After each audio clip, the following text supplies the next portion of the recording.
Bom, boa tarde, pessoal. Dando prosseguimento a mais uma entrevista aqui no lançamento do Anuário 2021 do Instituto Brasileiro de Aviação. Eu tenho o prazer, né, de receber o José Ricardo Botelho.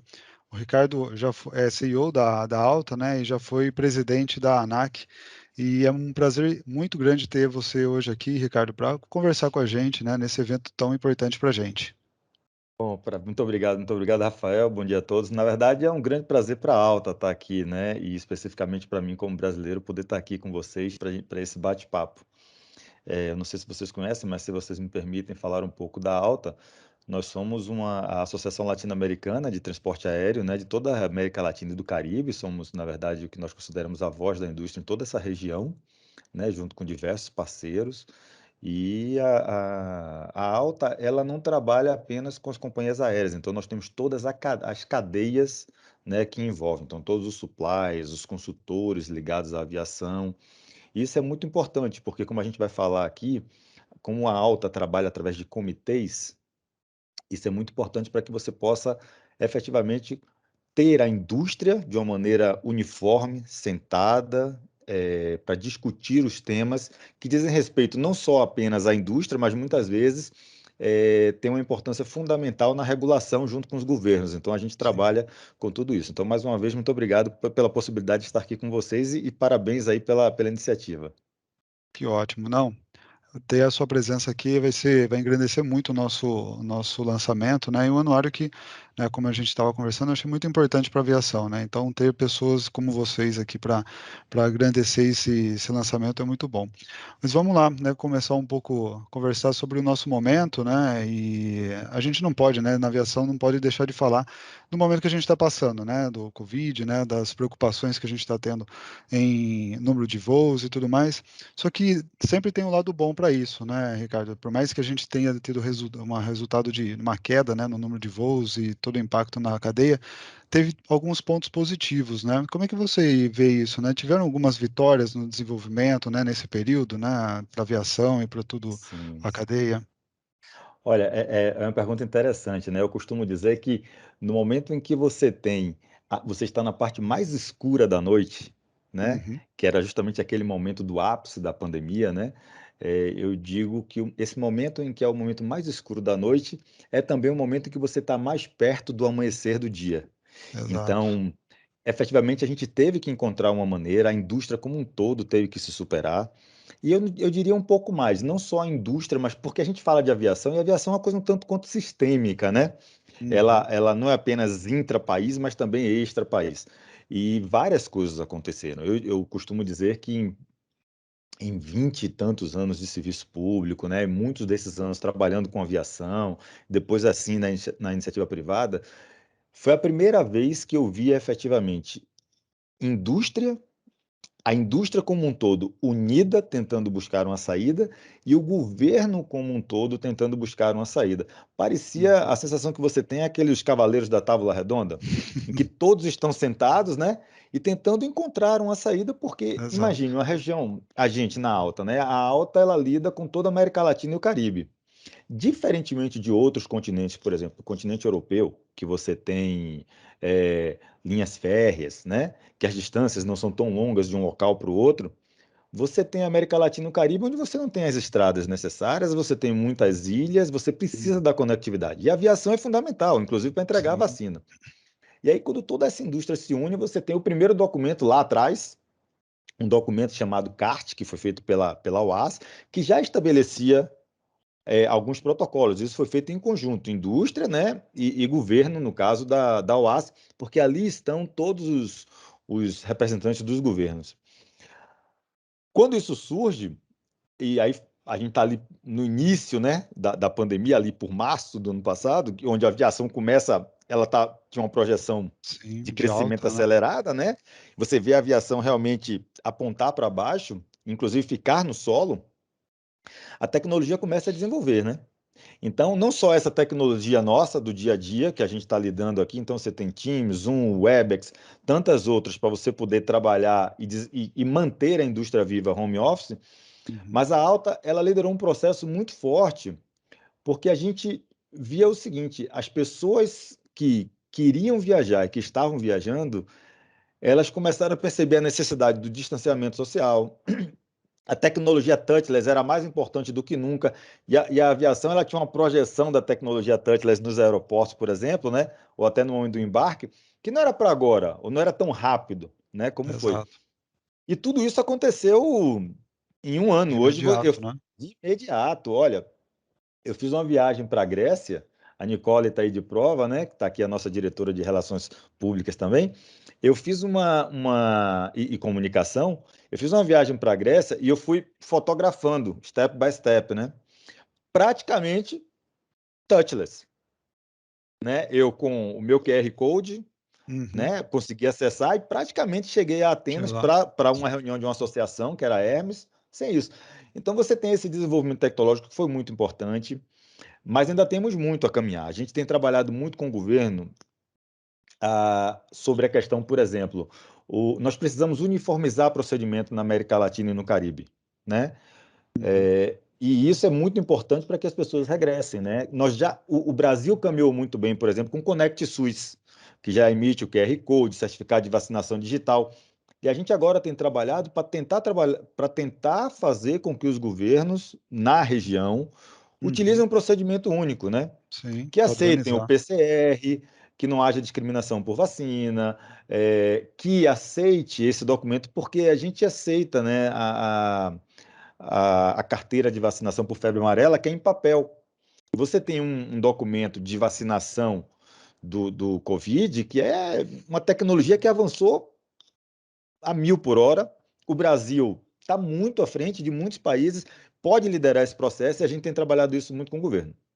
E para finalizar em relação a isso, Rafael, essa pergunta, eu queria aqui trazer para o pessoal que nos assiste aí, né, que o país se movimentou desde o início, muito.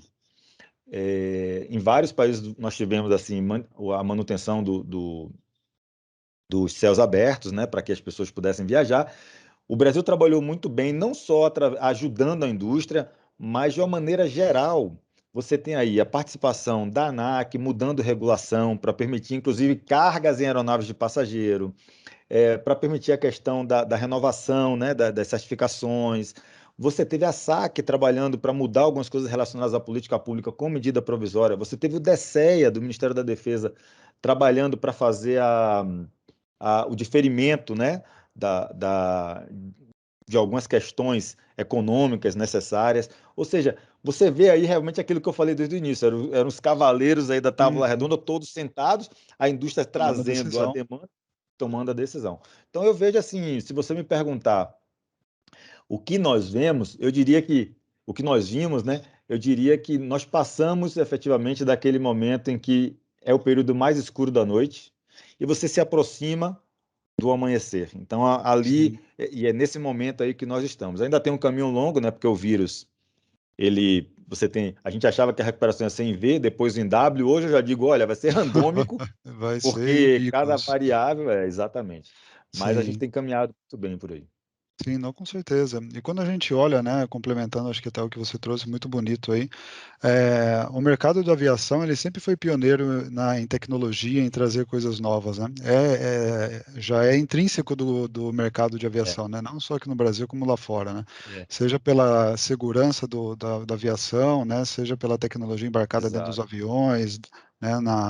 No serviço dentro do aeroporto, né? Então, com certeza, né, esse mercado iria É. trazer coisas, né, tecnológicas disruptivas, né, para aumentar muito rápido, né, essa proximidade. Você menciona uma coisa que é importante, por exemplo, a questão de safety, a questão de segurança, né? Ela já é intrínseca ao nosso setor. Ela já é Sim. algo que a aviação chegou onde chegou. Quando me perguntavam, vamos mencionar o Brasil, né? Já que nós estamos falando aqui para o nosso público brasileiro. A aviação brasileira, ela, através de auditoria internacional que foi feita pela ICAO, ela ficou entre as 5 mais seguras do planeta para se voar. Ótimo, né? Isso é muito importante. Isso é importante o brasileiro saber, o brasileiro ter orgulho. Eu costumo dizer, quando eu entro no avião, e já aconteceu alguma vez, eu entrar, e uma senhora com receio, eu segurei na mão dela e falei assim: olha, pode ficar tranquila, que a senhora vai chegar e vai chegar com segurança. E essa cultura do safety, ela está muito dentro da gente. Quando surgem os requisitos de biossegurança, né, os protocolos sanitários, essa cadeia como um todo, ela absorve isso de uma maneira muito tranquila, porque isso é mais segurança. Tanto que a gente fala, olha, não é só agora o safety, mas o biosafety, né? Uhum. Então, foi a primeira cadeia que adaptou absolutamente tudo desde o momento em que você chega no aeroporto. Então, você chega ali, você tem higienização, distanciamento, máscara, tecnologia touchless. Quando você vai embarcar, serviço diferenciado, a linha de on-board, né? As pessoas que vão também desembarcar. Quer dizer, todo o processo ele foi feito para dar segurança às pessoas e gerar confiança, né? A aviação é Sim. isso. A gente, já que eu acho que já porque a gente anda muito a jato, a gente faz essas modificações Muito efetivamente aí a rápido, jato. né? É muito rápido. Exato. Aí tem que ser, né? E você trouxe um ponto muito importante aí da cadeia, né? A cadeia inteira, né, da aviação foi prejudicada, né? Eu queria entender um pouco melhor, acho que na Alta vocês trabalham muito com comitês, né? E até eu Isso é. olhei lá, tem um comitê, né, da parte mais comercial, né, das compras técnicas, que isso é muito importante também. Como é que funciona esses comitês, Ricardo? Como é que vocês conseguem auxiliar aí todo o mercado nesse formato de atendimento?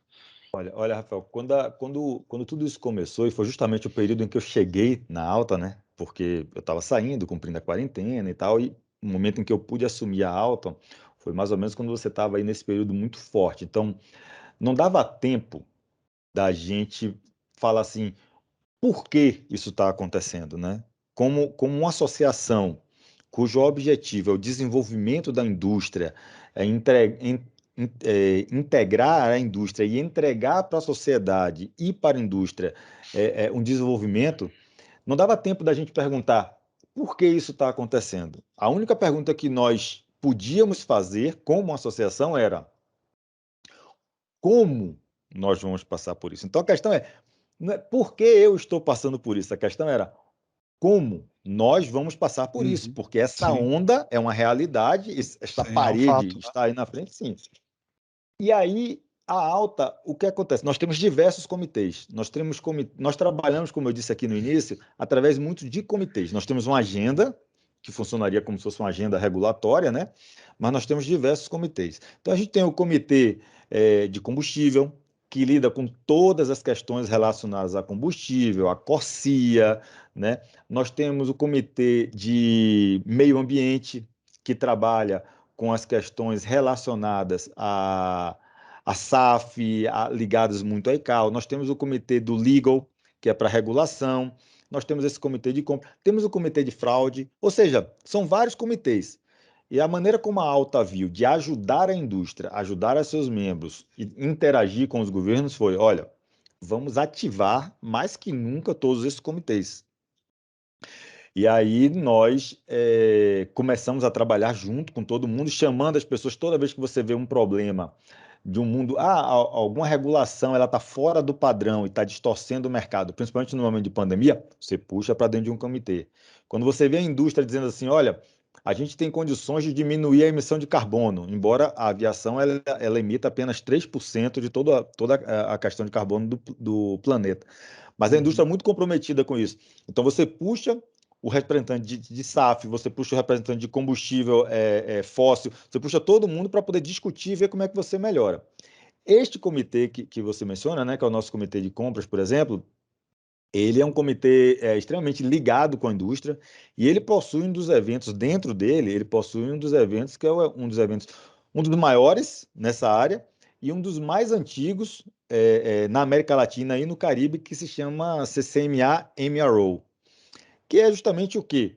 Você reunir em um único lugar para negociar preços, compra, venda, além de trazer atualizações do setor, né, relacionados a isso, os VPs de manutenção de todas as companhias aéreas, os provedores de serviços, os provedores de peças, os consultores. Então, tudo isso através desse comitê. Ano passado, em plena pandemia, a Alta decidiu manter, e nós mantivemos, né? Foi o único evento presencial em toda a América, não estou falando nem da América Latina e do Caribe, em Na todas América. as Américas, e eu ouso dizer até, um dos poucos do mundo mantido presencialmente. E é interessante porque você tem que acreditar naquilo que você faz, né?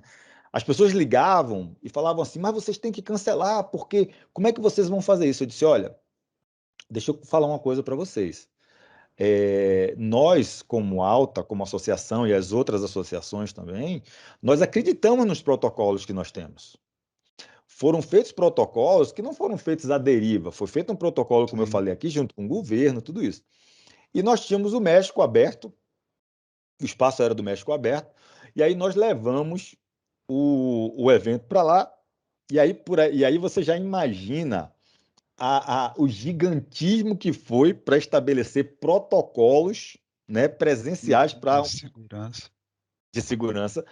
Fizemos, depois fizemos pesquisas e testes, na época nós tínhamos 280, 300 pessoas no evento, que para o momento já era muito grande, e o índice de contaminação, zero. Zero. Que Qual era a ótimo. mensagem que a indústria queria mandar? Que nós, como representantes, como voz dessa indústria, nós queríamos mandar. Olha, é possível conviver com isso, desde que você tenha responsabilidade. Não temos condições, a não ser que nós queiramos destruir a conectividade da América Latina, a não ser que nós queiramos matar as pessoas sem emprego, sem nada, não temos condições de aguardar que a vacina chegue para todos, porque com os protocolos você consegue fazer isso muito bem. Fizemos. O que aconteceu é que muitos voltaram a buscar, e esse ano a gente já está batendo, vai ter novamente, né? Vai ser aqui o CCMA MRO. Depois a gente até passa aí, Nicole, a gente passa o link para vocês. Esse ano nós já estamos batendo quase na casa de 600 pessoas, já a lista de espera, né? Vai ser realizado em Punta Cana.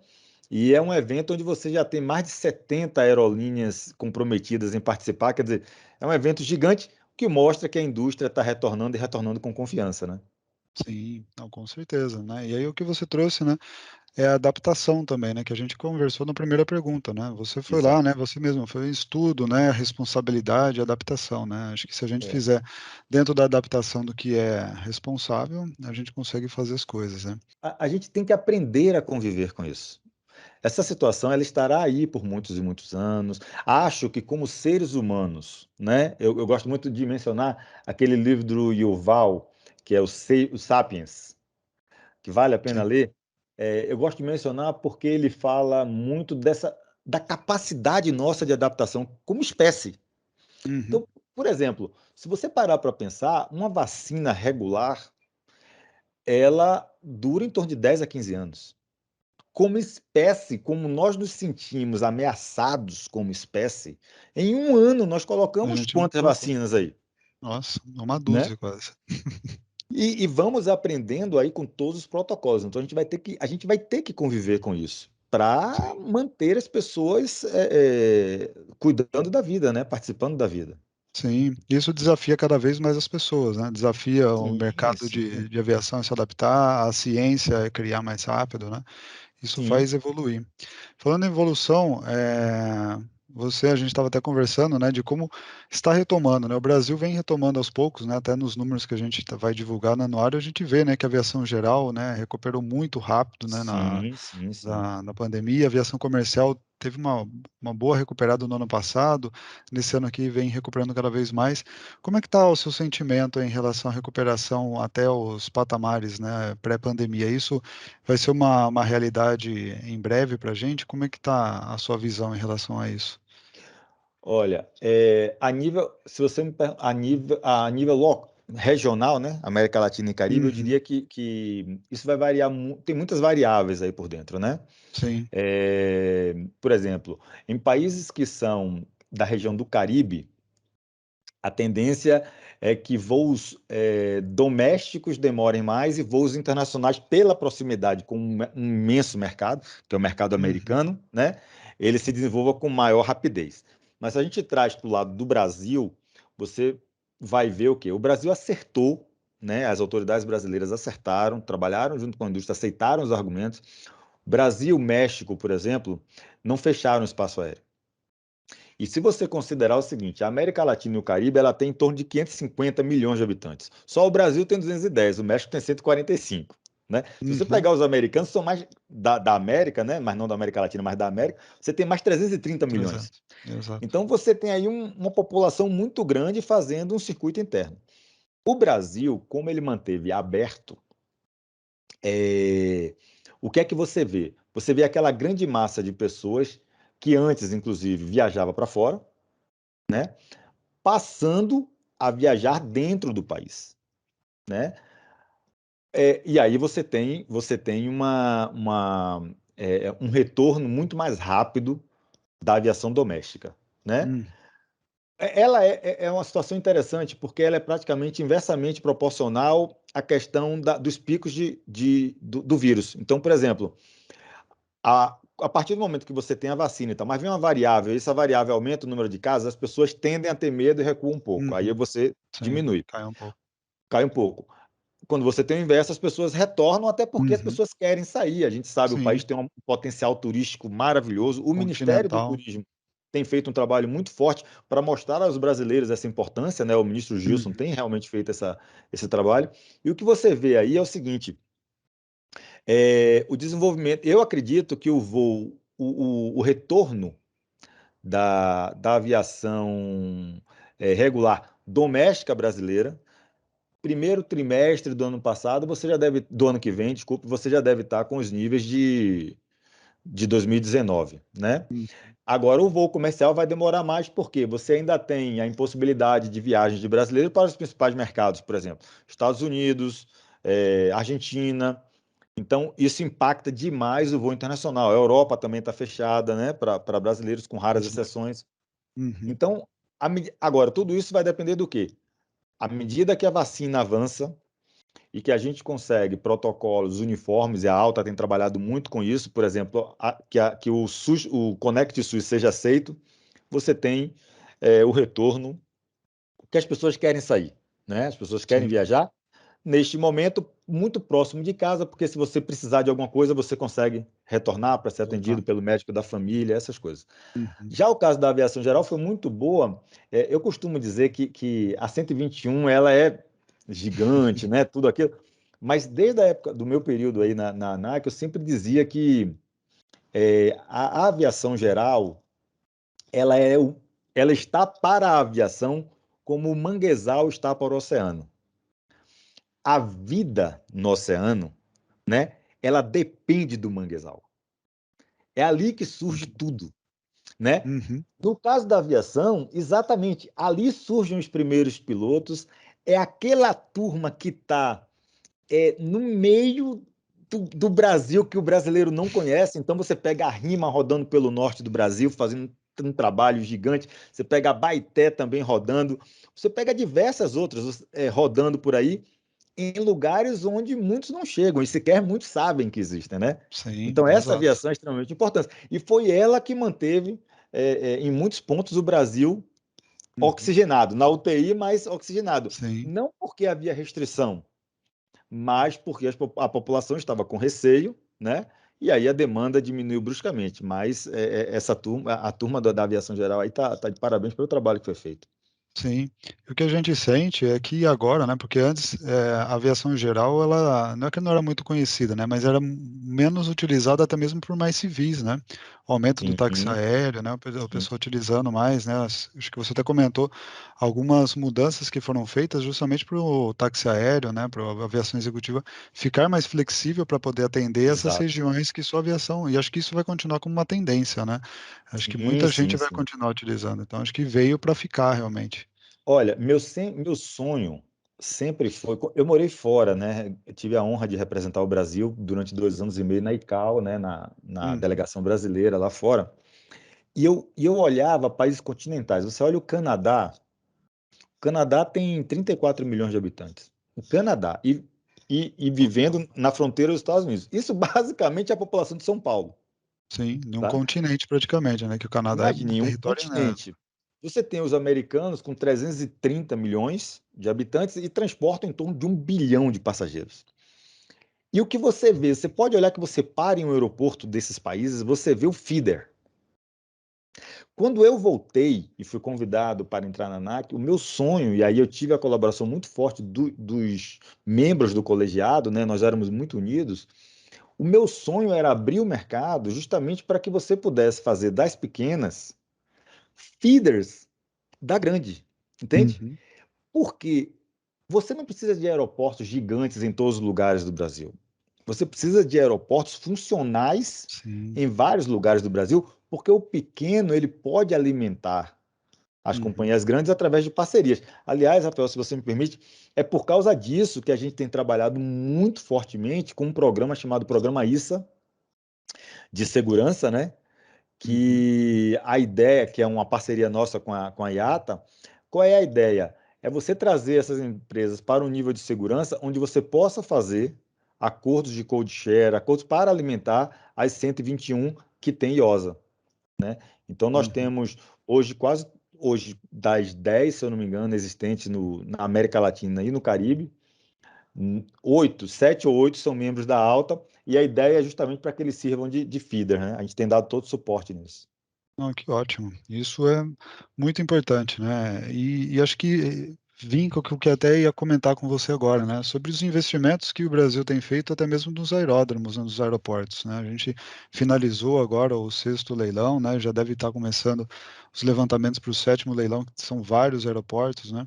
Como é que você acha que esses investimentos vão ser muito importantes também, né? Não só para a estrutura, né, do avião, né, das companhias aéreas, mas também para os passageiros, né? A estrutura Sim. interna e de atendimento, né? Como é que vocês veem isso para...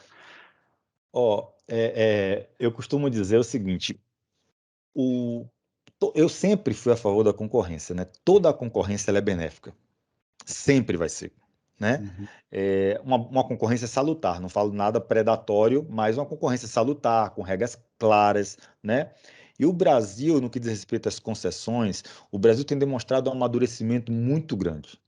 Muito, muito grande. Houve um aprendizado muito grande desde o início, lá atrás, né? Você vem numa curva de aprendizado da ANAC, da SAC, Ministério da Infraestrutura, Tribunal de Contas, PPI. Então, as instituições envolvidas, né? A AGU. Então, você vem num processo de amadurecimento muito forte. Isso é muito bom para a sociedade. Eu acho que a gente tem tempo aqui. Eu queria só mencionar um caso.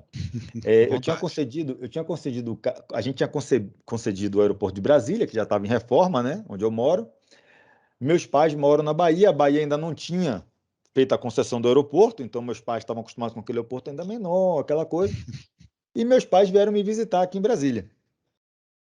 Eu fui aguardar meus pais no aeroporto. Rapaz, eu tô lá, saía todo mundo, mas não saía nem meu pai nem minha mãe. Uhum. Saíam todas as pessoas. Eu aguardava e falei, meu Deus, o que é que está acontecendo? Até que eu peguei o telefone, liguei e falei, pai, mãe, o que é que está acontecendo aí? Aconteceu algum problema? Minha mãe fez assim, filho, alguém tem que vir buscar seu pai, porque ele está tirando foto de tudo, que ele nunca viu um aeroporto desse tamanho. Então, o que é que acontece? A sociedade brasileira hoje, quando entra no aeroporto, ela tem orgulho do que ela vê. Isso nos Sim. diversos lugares, né? E isso faz parte da concessão. Agora, e isso gera, claro, isso gera mais eficiência, isso gera concorrência. E aqui tem um dado importante aí para gente. O Brasil, hoje, é o país do mundo, do planeta Terra, que tem mais operadores diferenciados em um único país. O Brasil hoje tem quase 10 operadores diferentes. Nenhum país do mundo tem isso. Então aqui você tem Sim. Vansi, Xangui, Fraport, Zurich, a própria Infraero ainda. Você tem inúmeros. O que é que isso gera? Isso gera benefício para a sociedade, né? Uhum. A ENA, né? Que é grande também. A CCR também muito grande. Então você gera uma concorrência entre os aeroportos. Isso é benéfico para a sociedade, né? Isso é benéfico também para que as companhias aéreas possam negociar com mais facilidade, com mais agilidade, porque é o setor privado trabalhando por si mesmo.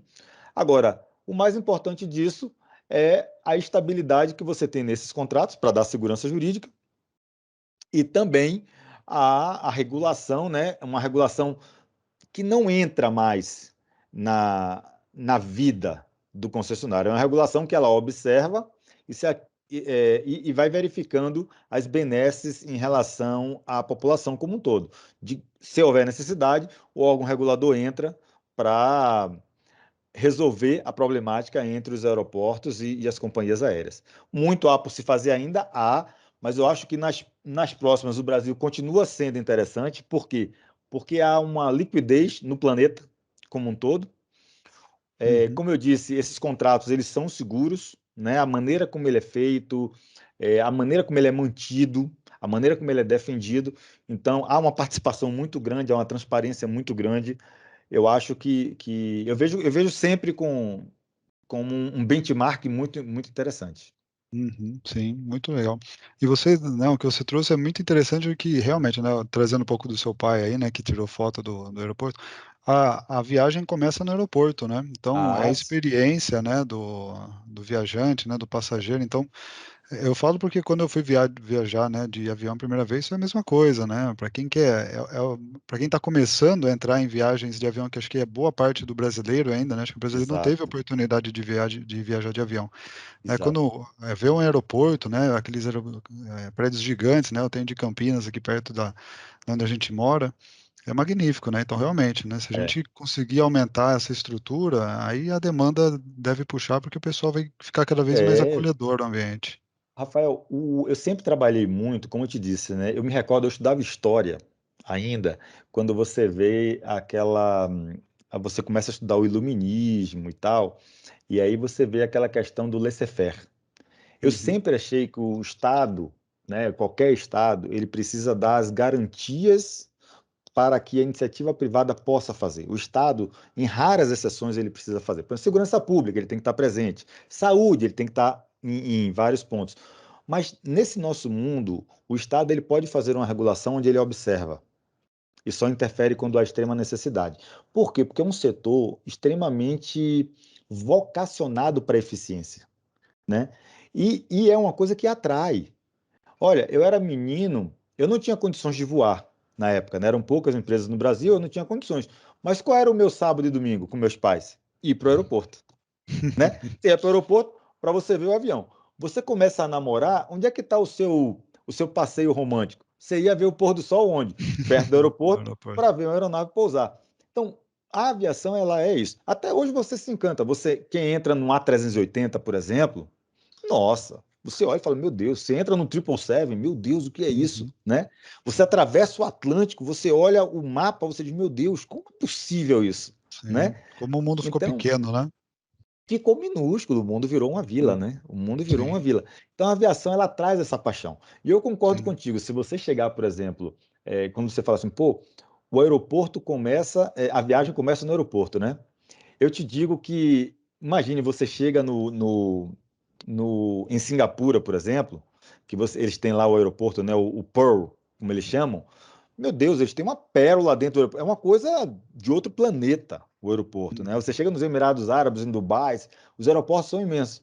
O Brasil hoje tem os melhores operadores, aeroportos maravilhosos, com toda a estrutura, com toda uma ambientação. E aí eu faço uma confissão para você, que é minha única tristeza. Aliás, se o pessoal da aviação geral tá vendo a gente. O dia que colocarem o voo para lá, me chamem, que eu vou com todo amor e carinho. Meu sonho na vida, assim, de aviação, era conseguir atrair para um dos lugares mais fascinantes que o nosso país tem, que se chama São Raimundo Nonato, no Piauí. Não sei se você já ouviu falar. Então, É onde tem o Museu do Homem Americano, onde a teoria de Darwin foi mudada. O aeroporto deste lugar, o principal local é o sítio da Capivara, né? O Parque da uhum. Capivara. O aeroporto é de uma beleza única, porque o aeroporto ele tem o formato de uma capivara. Isso Nossa. não existe em nenhum lugar do planeta. O aeroporto tem, a gente te manda, depois eu te mando uma foto aí para você ver. Ele é em forma de uma capivara. Então você sobrevoa, você já vê o aeroporto. Ai, Mas não tem voo porque não tem demanda, não tem uma atratividade ainda, entendeu? A gente ainda está uhum. amadurecendo para ter o turismo de mochila, para ter voo para lá. Mas eu garanto o seguinte: quem colocar voo para lá, eu vou. Isso aí pode É, acreditar, vou e levo minha família inteira. Com certeza, até eu quero conhecer agora. Eu vou lhe mandar uma foto para você ver. Ótimo. Ricardo, eu gostaria de agradecer, acho que se puder a gente continua conversando aqui por um bom tempo, porque o mercado né, o mundo da aviação é muito grande, né, e acho que conversar com você que também é um entusiasta aí da aviação é muito bom. Então, gostaria de agradecer a sua participação, né, e se quiser falar um pouquinho mais do evento que está acontecendo, né, está terminando hoje, né, no dia do lançamento desse anuário, né, Uhum. então, gostaria de agradecer novamente aí a você e que a gente possa, né, ter a sua participação em outros momentos aí da aviação e do Instituto. Não, vai ser sempre um prazer. Eu, mais uma vez, que agradeço. Realmente, a gente está fazendo o CCMA em MRO, né? Como eu disse, um dos maiores eventos da aviação. E para mim é uma honra poder estar aqui exatamente no dia do evento também, né? Desse grande evento, falando também dessa grande ideia de vocês, que é justamente esse compêndio que vocês realizam aí para mostrar o setor como um todo. Conte com a gente sempre, o que vocês precisarem, estamos à disposição quantas vezes vocês quiserem. E a Alta, mais uma vez, fica muito feliz em poder fazer parte disso. Que ótimo. Então tá joia. Muito obrigado novamente e até a próxima. Até a próxima.